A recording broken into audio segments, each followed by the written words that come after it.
Hi everyone, I'm going to be colouring this little picture here in this video. It is a Rita Berman picture from her free download in association with Meine, Reise, Durch, Europa. This is her new colouring book, which I was really hoping that I would have very soon, but shipping seems to have been delayed in the UK. I pre-ordered it. I'm going to be colouring, sorry, I'll finish the story in a minute. I'm going to be colouring with Castle Arts. I'm going to start with this colour, which is called, I don't know if I can tip it so you can see it without the light. There we go, Flesh Light. And I'm going to just do the brickwork and things all over in this just to start with. So I shall chatter away while I'm just layering this up. Now, yes, I pre-ordered it and it said it was due out today, on the 27th, which is today.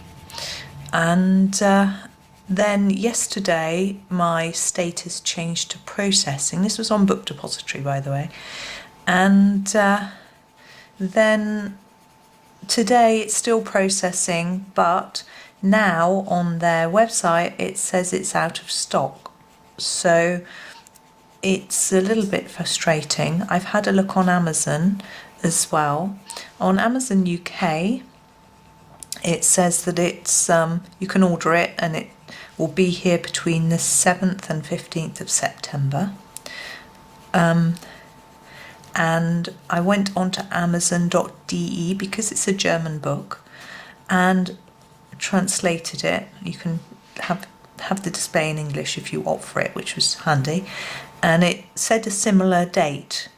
But the thing with getting things into the UK from Europe, because we're not in the EU, importing can be quite tricky. And we sometimes have to pay fees when it arrives. So what I decided to do, just trying to work out what I'm colouring here, was to order it from Amazon UK because it looked like the lead time was very similar, and then they can deal with all the importing and business, and I'll just get it for the price that I know they've quoted. So I've got it on order from both places, and my plan is that when they ship, when I get a shipping notification from one of the two places, I will cancel the other order. So that's my plan. We'll see if it works. I'm going to go in with some red ochre now. And all these areas, what Rita Berman does a lot for us, oh, I've missed a bit, hang on, is she does these little dots to hint at where we need to shade, which I find very useful. So I'm with this red ochre, I'm going to go over these areas that she has dotted to make them darker. And I'm going to press, well, do more layers, probably not press harder, but put more layers down in the areas where there's more dots and lighter where there isn't, and it just helps me. I'm not colouring over the bricks this time. I'm going to do a bit more with those in a bit. So I'm just going to do this. I think it will be useful and pretty. Oops. I'm just going to go in there, look. And is that the whole of the rose? I think so. And here. So I'm really enjoying these little pictures. It's something a bit different for me, different to Johanna Basford, but what I like is that you can get a slightly realistic picture, but they're very whimsical and there's a lot of botanicals. So for me it's quite similar in a way to Johanna Basford. Obviously the drawing style is completely different, which is good because you know, we don't want people copying each other, but I enjoy it has the same appeal. Normally I'm not really that into anybody else apart from Johanna. There's a few dots here, I'm just going to do a very light bit, but you know, I thought it's a free download, I'll have a go, I'll see what happens. And it just happened that I really liked it, so that was great. So that's why I ordered the book. So I'm just trying to get a pencil out. It's probably making a heck of a noise. I'm going to sharpen it. And this one is called Flesh Deep. I think it's more of a brick colour, which is why I'm using it for that. Now I'm going to go over these red areas a little bit and try and sort of blend them in with the lighter areas in a bit. This is a very definite line, so I'm going to go up to that line and leave this. But here where we've got dark going to light, I'm just going to put a bit of this as it goes into the lighter colour, so it just sort of blends it in, so we haven't got a harsh red area. And it's quite nice to just layer the colours up a little bit. I think I'll put a bit under here, even though it's not marked. There might be a bit of shadow under that windowsill. Yeah, so just pop that in there. And again here, I'm just layering it up really, filling in gaps.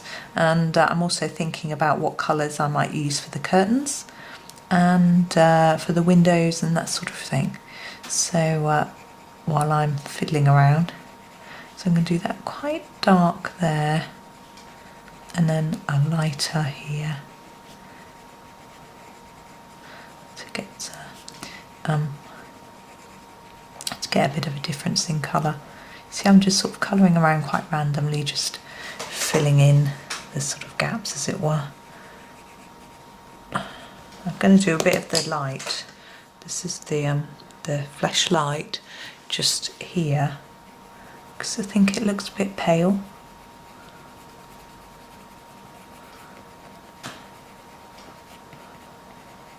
And I want to do a bit of shadow under each of these bricks, as if they're sticking out from the wall. And I'm just having a look to see what I think might work. I'm going to grab, rather than doing black, which you can obviously use for shadow, I'm going to use this cinnamon. Hang on. My pencils are in a strange place there. I've moved them now, they're better. So I'm going to use a bit of this cinnamon, which is slightly browny in colour. I think it might work for a shadow. And just go under here. So I'm going to try and go over the top of the print at the bottom of the brick, and then just take that a little bit further. So my chair is uncomfortable. I've washed the cushions on the chairs. I'm in the kitchen today and I'm on the wooden chair rather than my desk chair, and I've washed the cushions on the chair, so I've got a wooden chair. It's not the most comfortable, but anyway, it'll do. I decided to come down to the kitchen because the family are all home and they're all on their devices and playing. The children are talking to their friend on what's it called, Discord, I think, and I'm playing a game with him. I'm going to put a bit of darker here, and so, which is lovely. And the husband is watching some TV programme and apparently doing some art, but I think he's nodding off, to be honest. And so I thought I would escape, and I decided to take today off. So I thought it would be fun to do a little bit of recording. Now I'm thinking about these bricks.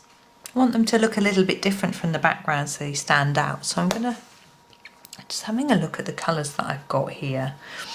I don't want to go too dark. I'm using my Castle Arts, as I said. Now this is my 72 set, which is fairly new to me, so I'm still playing with it a little bit, which is great fun. I'm going to go for the flesh, which is just the sort of, we've got deep and light, and this is, I guess, in between. So I'm just still playing with them really and learning. I'm going to do the centre of the bricks, I think, and leave the outsides paler. I don't know why. Because of the way these lines are drawn on, it just feels like that's the way to do them. I'm just being guided by the artist. I figure she knows what she's doing. I think that needs to be coloured in, doesn't it? We'll do that in a minute. So, but it's been quite interesting having a go at different artists. Of course, I was doing some of Dominika Stopa's items as well, because she kindly gifted me a copy of her book, and I was really reluctant because I only ever normally get inspired by Johanna Basford.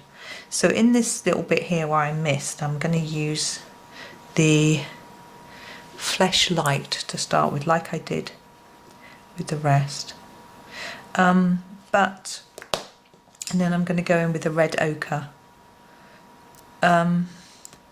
But I had a look at some flip-throughs of her books, and I liked them, so I thought I would go for it, and that's the same as I did for here. Right, we finished that, and now I'm going to do the sill, and I'm going to do it in brown wood. Now this 72 Castle Art Sets doesn't have loads of browns. We've got that cinnamon, which we used earlier, which I'm going to use. I'll just show you as a base, because then it will blend in and match in with some of the brickwork a little bit, and it will also give us a light base, because the other browns are quite dark. There's only a couple, so it is a little lacking in browns, but that's okay, I think. I haven't used it enough to know whether that's going to be a problem. There's 3. I'm going to pick the sepia first, and it seems like it's the lightest. I tend to go by the colour on the bottom, that bit, but actually I should be looking at that. And because I don't swatch, because I'm just too lazy, I have to guess. But it's a surprise then, isn't it? Now this top piece of the sill would be catching the light, so it's not going to be as dark as this side bit, because I'm thinking the light's coming down from the sky, from the top. So I'm going to make this a little lighter, and what I'm doing is just darkening the edges. Now here and here and here and here in these glass panes, I'm actually going to make those yellow, so I'm going to try to be sure to make sure that these very edges where they're not right next to the light, they'll be a little bit darker, because the light through the window will also make some light on the sill. Okay, so I'm going to put that one away and get a darker one, and I'm going to grab this really dark one, which is called Burnt Umber, and use that for the edge so that it looks significantly different. But I'm going to start gently, because I don't want it to look like it's made of a different type of wood. But I'm just going to build up the layers until I feel that it looks right. If you go in heavy-handed at the beginning and make a mistake, it's quite difficult to erase it. And there are, you know, you can to some extent, but it always leaves a stain on the paper. I'm going to do it dark on the edges and lighter in the middle like I did on there. Now I think that looks really different, so I'm going to put a little bit of this on the top of here, just so that it looks a little bit similar, so it doesn't look like it's a completely different piece of wood. But I just like this tone. It takes us away from that brick colour. Now I'm thinking when I do these windows, which I'm going to do now, we might do a little bit of yellow just on that top windowsill, just to show the light a little bit. We've got loads of yellows in this set. I've got 1, 2, 3, 4, 5, 6, 7, 8, 9. I've got 11 yellows. So I'm a bit like, where do I start with my yellow? So I'm going to grab a more browny yellow, shall we say. This is the Yellow Ochre Light, and I'm going to use this for the edges. So if you see how it's been drawn here by Rita, she's put some dots here, as if this bit is a little bit darker. So we're going to put this browner yellow here, and then less. Now of course this window looks like it's open because we've got the curtain blowing out, but these I've got glass and they're closed, so that's something to think about as well. Would the ones that are closed look darker or lighter? I really have no idea. Without actually looking at some photos and having a good think, I don't know. So I think I'm going to do them with this colour a little bit around the edges. Maybe not do the whole thing the same yellow. Just a little bit like this. Now we could have done the frame of the window in the same wood as the sill. I'm not going to do that. I'm going to do it differently.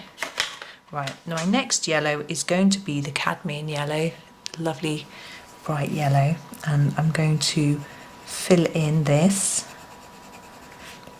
to some extent. So I'm going to go over, you can see I'm going over what I've put there already, because we can always go back over again if we want to. I'm pressing quite hard because I want it to look fairly vibrant, and here I'm going to do a similar thing, but I'm going to leave a little gap because I'm going to put in another yellow. I think it's just fun to add some different shades of colour. You can use the same pencil and just do more or less layers of it, and that gives a similar effect, but it's actually easier in my opinion to switch about and use different pencils. We have all these colours, why don't we use them? This is lemon.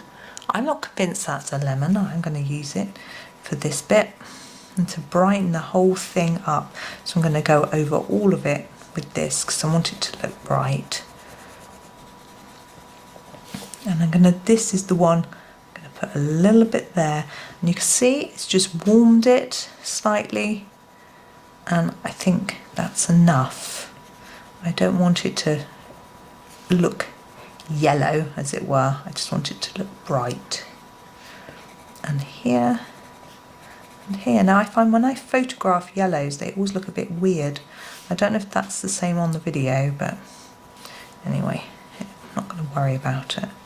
I think that needs blending in a little bit better, so I'm going to grab the yellow ochre light again and just do a gentle application on these edges to try and just make sure there's not a line, as it were, where we don't want to obviously see where one colour ends and the other begins. We want it to gently blend in.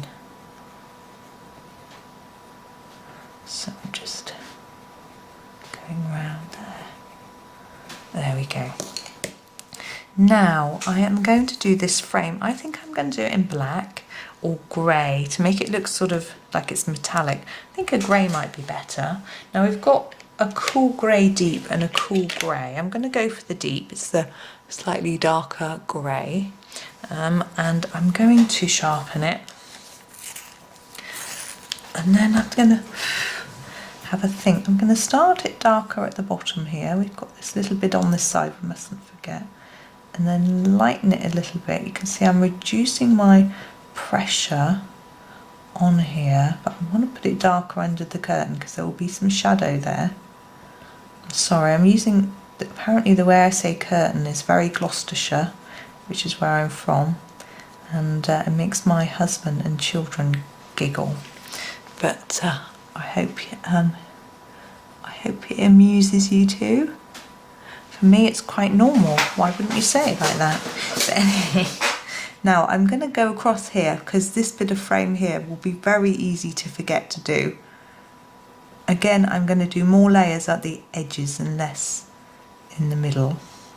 And with this, I'm going to do it at the bottom, so more there and less up here. I don't know if it's going to be massively noticeable, but I just don't want it to look all the same tone of, because then it might look a bit more like it's shiny.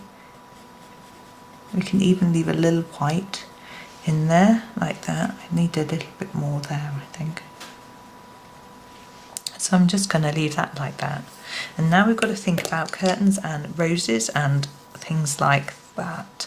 Now I quite fancy the curtains being blue. I'm just thinking we've missed a whole load of window frame up here. So we're just going to go back in. And we've also missed this bit, which is should have been yellow. As you can tell, I didn't really study the pictures before. I just jumped in. That's what I usually do. I think it's more natural, more fun. So I'm going to just go back in with my yellow ochre light to do this bit. Like that. And I shall go over the top with the cadmium yellow to just brighten up a little bit. There we go. Yeah. I can't resist having a fiddle with this bit.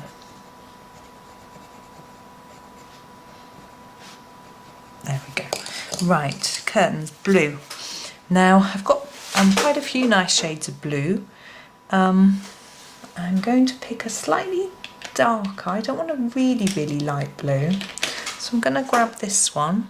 This one's called Indigo Light. You can see it looks quite dark actually. Really dark. No. let's do this one. Let's go for the Ultramarine. It's still darkish, but I don't think it's as dark. I'm going to sharpen it though, because you can see it's got a really square end because it's new. I haven't used it yet. Well, I tested it a little, but I haven't properly used it. Oh, I just moved you. There we go. So I'm going to do a light layer of this across the whole curtain, not on the polka dots, but across the rest first. And then I will think about where it needs to be light and dark. But I want a layer down because this fabric is going to be this colour. Now I've got to decide whether I'm going to leave these circles white or whether I'm going to colour them in. I think white might work quite well. So I may leave them right until the end before I decide whether to, colour them or not. So we'll see. And it could be a light blue or a darker blue or a completely different colour, but we'll see.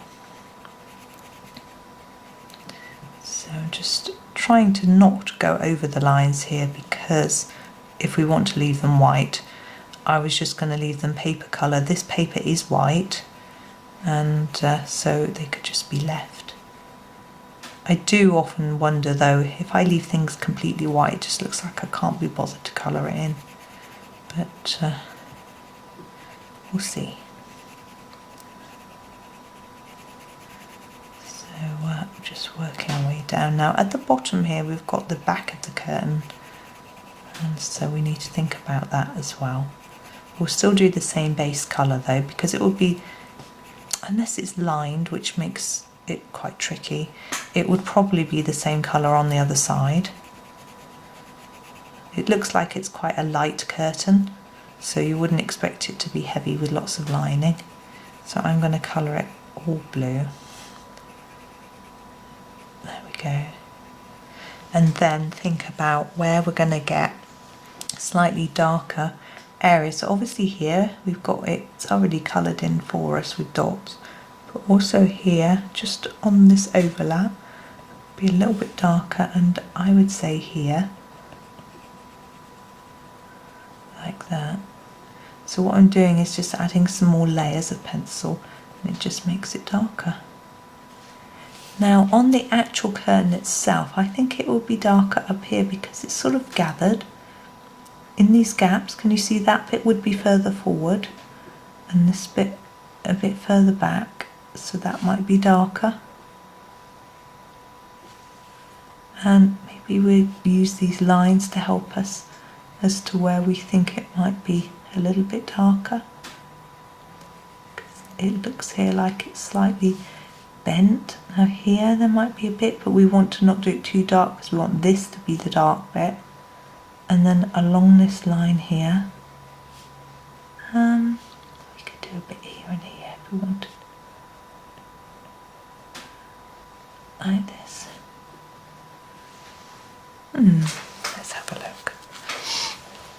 What I did then was I sat back away from the picture a little bit so I could see it better, because if we get too focused in on the little details, we don't see how well it's working across the picture as a whole.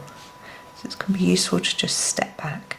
And obviously it's quite a small picture, and we're not painting the Sistine Chapel ceiling or anything, so it's not that much of a step back, but I think it still helps us.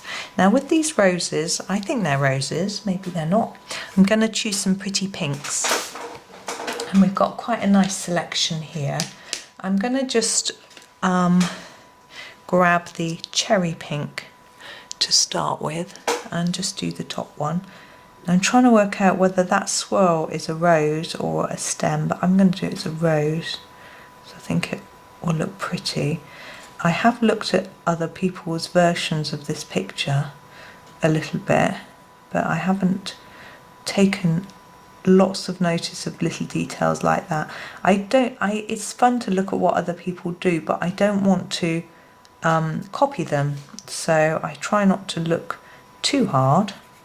So I'm going to do every other one this colour and every other one a purpley colour. I think that'll be fun. Now I don't want to copy other people, so sometimes I do, but not on a video. Sometimes I copy someone else's version completely, but I wouldn't publish that, or if I did, I would obviously credit them. But you can get ideas by doing that. But a lot of people who've done this have done it in a really bright and colourful way. I just need to sharpen, because that seems to be the way that Rita Berman herself colours. She seems to make everything so gorgeously bright and colourful.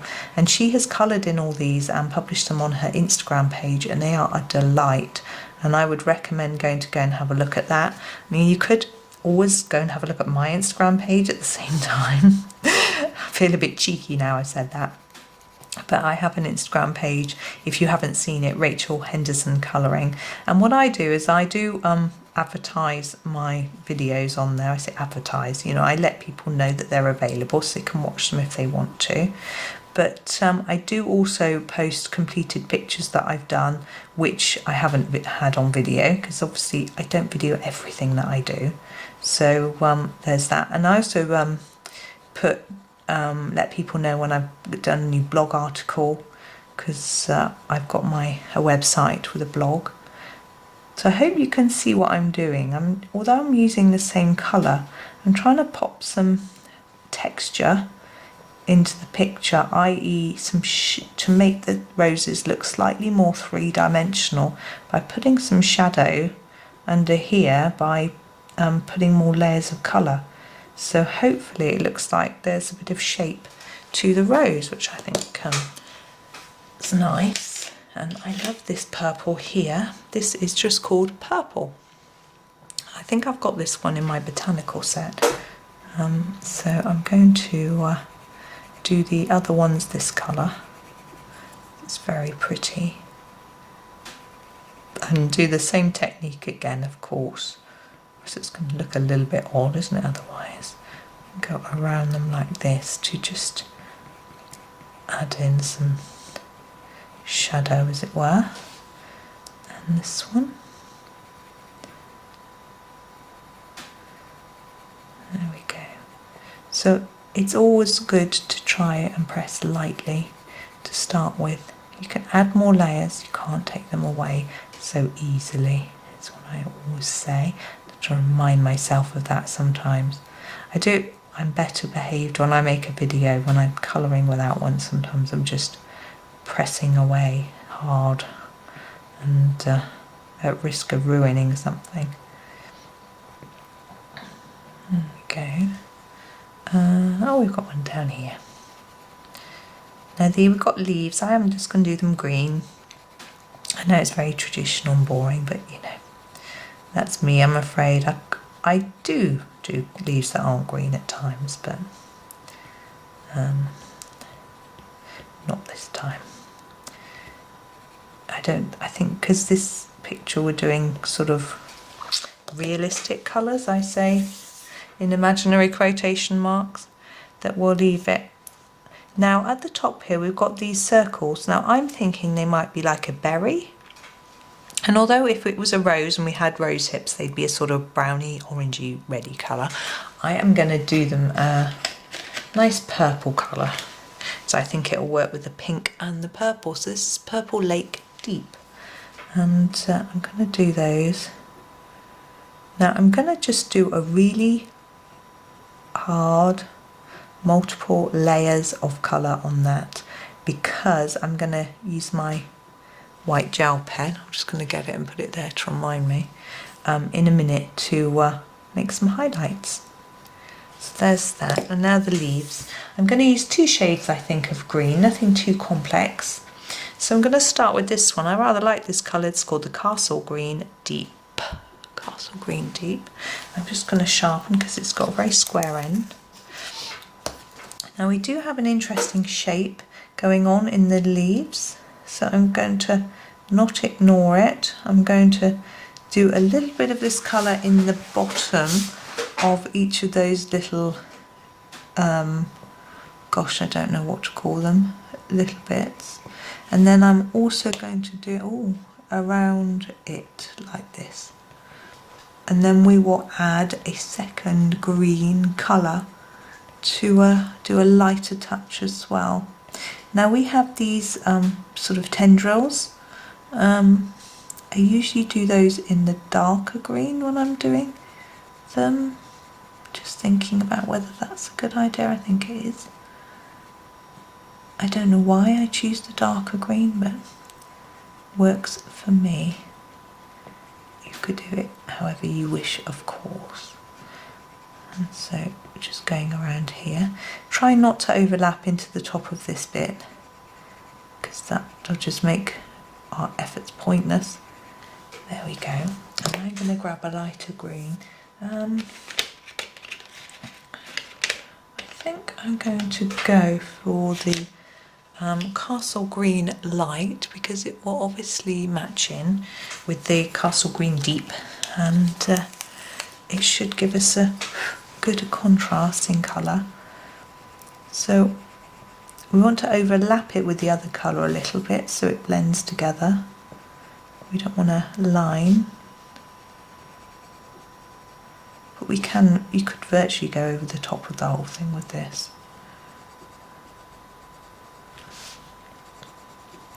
I'm looking at those white dots on the curtains now while I'm doing this, because I don't have to think now, because I'm just colouring, thinking whether they're okay like that or whether we need to do something with them.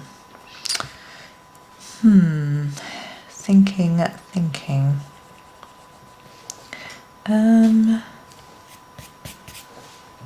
They don't look really white somehow.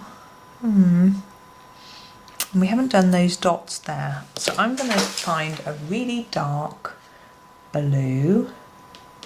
That Prussian blue, I think, is our darkest. And I'm going to do these dots. These, I guess they're like what the curtain's hanging from. And I'm going to have a look at them and decide whether I think the circles, the dots, whatever, might work in that colour. I think they might. I'm going to give it a go. If they're not dark enough and there's not enough contrast, I can go over them with a black or a darker indigo or something. I don't know what I've got. I'll have a look in a minute. As I say, I'm getting used to this set. I do love the Castle Arts for their nice bright colours. They blend well, but they don't wear down massively quickly, and they're not too smushy, which for me, I'm not keen on that. I know some people do really like that. We're all different. I think where we start with our colouring helps us decide what we like. So if we've started with harder pencils, like I started with Staedtler Ergo Soft and then moved on to polychromos, then using something like a Prismacolor is really difficult. But if you start with Prismas, then vice versa, you know, it can be quite tricky to use anything else. So it's all about learning. We can learn to use the different types. And there we go. Now, is that going to work? I think it is. Right, I'm going to get my white pen now. I've got a Jelly Roll by Sakura. It's a 10, which is quite a big nib. And what I'm going to do is I'm going to do a few dots and dashes on here. I'm going to do the berries, as I said I was going to. And this is another reason I filled the white in, because I think had I done these white bits and we had a bit of white on the curtain, they might not have stood out so well. Now what you'll find is with some brands of pencil, when you put a white on, it can take in the colour of the pencil, so it then sort of disappears. But it all changes. I'm sorry I knocked you down there.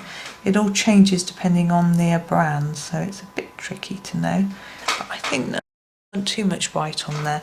I'm wondering whether to emphasise these in white, but I don't know if it'll stand out on the yellow. I'll try it on here and see what it looks like.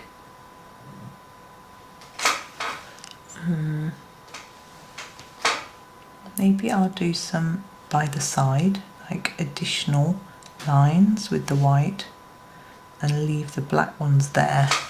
I don't think it shows up that much anyway on top of the yellow. But there we go, I finished that one. I think that was lovely fun. I really enjoyed it. I hope you did too. It's such a divine picture. I hope I did it justice. But there we go.